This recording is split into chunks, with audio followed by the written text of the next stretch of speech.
Hi, I'm Michelle Farr.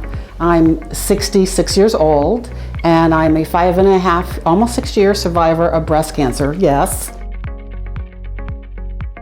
I didn't go through chemo. I did radiation, and I took what I call my chemo pill, which was my anti-estrogen pill, but I always called it my chemo pill. And that was the pill, every time they changed it, my hair would start to fall out. And the last set of pills that they gave me was the worst set. And that's why I went to the doctor to ask him if I could get off the pills, because it was killing my hair.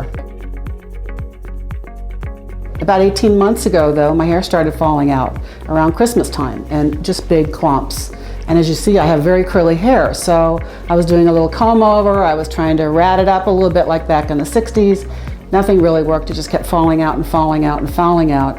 I saw my oncologist, Dr. Cato, and I just said, I am beyond upset. He goes, what's wrong, what's wrong? I said, I feel great, I look great, the problem is my hair is falling out. And he says, well, let me look at it. So he took a quick look at my hair and he says, well, I think you need a laser. And I said, isn't that how you get rid of hair? And he says, no, this is something special.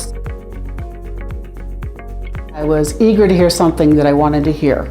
You know how we can all be sold pretty much, anything. And I'm a salesman from way back, so I'm used to people selling ice to Eskimos. But for me, I was really interested in the fact that you looked at my hair, the follicles themselves, did a pretty thorough investigation, and then we looked at the screen together and he said, well, Michelle, you can see here that you have some hair loss, but the actual cell itself is still alive, and let me tell you about that. So we talked about how that could come back to life, and really I didn't have very many that were not able to come back to life. So I think he controlled my expectations fairly carefully. I wasn't expecting my hair to be, lush and full in 3 months or 6 months. I'd seen the pictures and I thought, wow, that's pretty amazing in those pictures, but I did get pretty immediate results. Oh,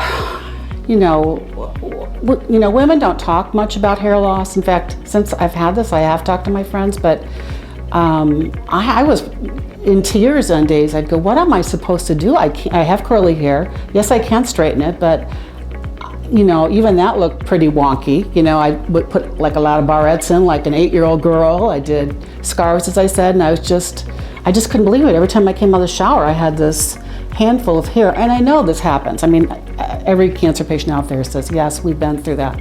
But it's heartbreaking. It's your crown of glory. You've been told that since you were, little bitty person, and it didn't matter if I put on makeup or not, I didn't feel right. I really, really felt poorly. And that's why I made the appointment with the doctor. I said, we've got to do something. I don't like this. I'm very unhappy. Let me tell you how I was using my Capellas Hair Cap. After I first got it, I was asked to use it every other day for 30 minutes. Didn't matter what time of the day, just get 30 minutes in. So I said, I think I can do that. So it looks like a ball cap, and I put it on my head, and I set the little egg timer that I had for 30 minutes. Usually I did it in front of Good Morning America or, watching a show while I still had my pajamas on. But there were times where, and I laid it out the night before, so that's how I didn't forget it.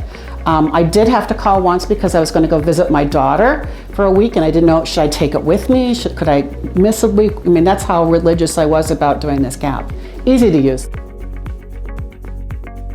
Well, when I see somebody, or if I ask them, have you ever had that problem? I was just having this conversation with a few of my gal friends going to book club, and 2 of them had cancer, and they said, oh, that was the worst time of my life. And I told them about the cap. They'd never heard of it, and one still has very little hair. And so whenever I talk to somebody, my cousin or whatever, I put the hat on them, and I say, look how easy. You go ride in the car, you put the little thing on your belt. Nobody knows you're doing your hair. Sit in front of the TV while you're drinking your coffee and your jammies. But I do tell them there is a solution for it.